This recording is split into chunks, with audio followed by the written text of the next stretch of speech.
ตอนนี้มาอยู่ที่เรือลำนี้ได้7 วันแล้วเรือยังไม่ได้ออกยังอยู่ที่ฝั่งเพราะว่า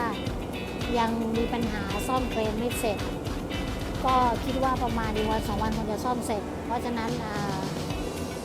อันนี้ก็ดูบรรยากาศไปก่อนเนาะแล้วเดี๋ยวเสร็จงานกลับบ้านแล้วก็จะอัปโหลดคลิปเต็มให้ดูกัน